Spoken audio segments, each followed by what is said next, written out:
Bem-vindos ao Destilado Literário. Toda vida conta uma história, e algumas são tão fascinantes que merecem ser lidas, analisadas e, é claro, destiladas. Nesta playlist vamos explorar trajetórias inspiradoras, polêmicas e transformadoras de grandes figuras, escritores visionários e personalidades que marcaram épocas. Cada episódio traz reflexões sobre seus desafios, conquistas e o impacto que deixaram no mundo. Afinal, entender a jornada de alguém é também uma forma de nos conhecermos melhor. Então, prepare-se para mergulhar nessas vidas extraordinárias e descobrir as histórias por trás das histórias. E não esqueça de se inscrever no canal para não perder nenhum episódio. Vamos dar início ao destilado de hoje. Imagine um homem capaz de dissecar cadáveres para estudar o funcionamento do corpo humano, e depois pintar o sorriso mais enigmático da história da arte. Um homem que sonhava com helicópteros no século XV e ainda assim não se considerava um cientista, nem um pintor.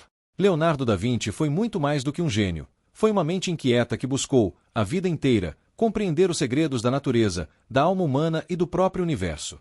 Mas afinal, o que fez desse homem uma figura tão fascinante que, séculos depois, ainda o reverenciamos como símbolo máximo da criatividade humana? Vamos descobrir juntos. Leonardo da Vinci nasceu em 1452, na pequena vila de Vinci, na região da Toscana, Itália.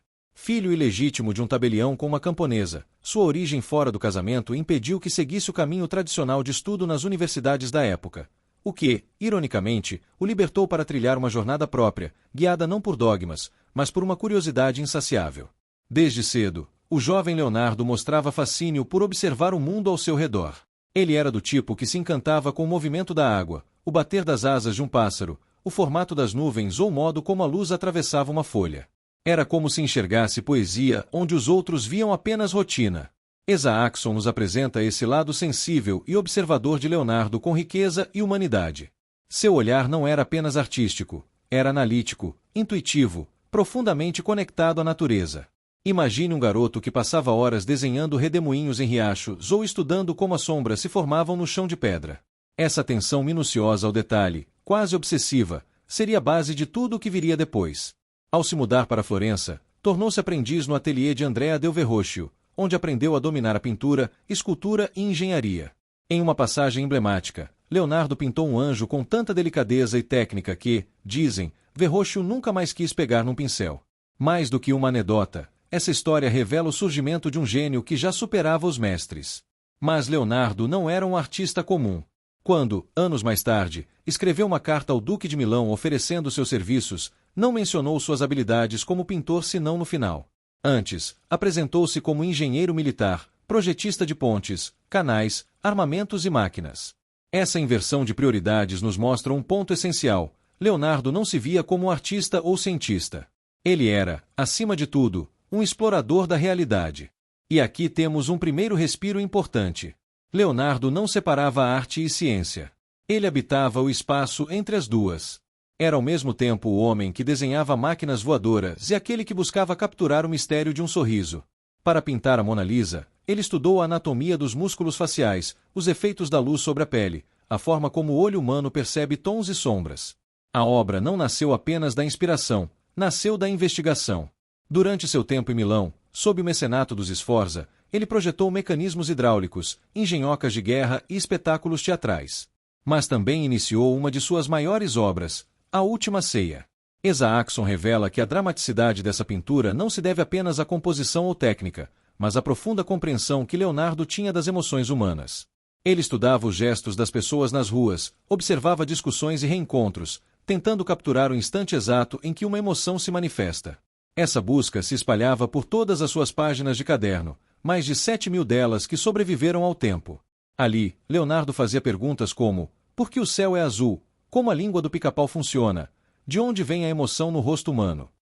Nenhuma pergunta era banal. Nenhum detalhe era insignificante. A genialidade de Leonardo não estava nas respostas, mas no modo como perguntava. E é aí que Isaacson nos oferece um dos ensinamentos centrais do livro. A curiosidade radical é a centelha da criatividade profunda. Leonardo não era movido por ambição, fama ou dinheiro, era movido pelo fascínio de entender. Ele também projetou helicópteros, tanques, máquinas hidráulicas e instrumentos musicais. Muitas dessas invenções jamais saíram do papel, Mas seu valor não está na execução, e sim na ousadia de imaginar séculos à frente de seu tempo. Quantas vezes deixamos de explorar um interesse por achá-lo inútil ou fora de área? Leonardo jamais se conteve a um rótulo. E se também nos permitíssemos transitar entre áreas, entre paixões, entre formas de ver o mundo? A obra de Isaacson humaniza Leonardo sem diminuí-lo. Ele era perfeccionista ao ponto de atrasar obras por anos, ou simplesmente nunca entregá-las. Tinha dificuldade em terminar projetos, saltava de um interesse para outro, frustrava patronos. Mas esse mesmo impulso de começar algo novo era o que o mantinha vivo. O incompleto, no caso de Leonardo, era uma forma de abertura ao mistério. E, em meio a tudo isso, ele era um homem sensível, extravagante e gentil. Vestia-se com elegância, adorava conversar, provavelmente era homossexual, e tinha um carinho especial pelos animais. Recusava-se a comer carne e libertava aves enjauladas dos mercados. Um humanista no mais pleno sentido da palavra.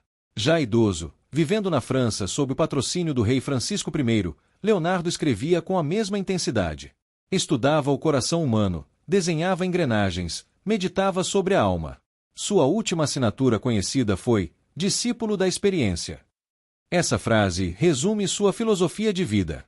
Porque, no fim, o que Leonardo nos ensina é que viver é observar. Viver é se perguntar. Viver é nunca se satisfazer com a superfície. E se fossemos um pouco mais como Leonardo?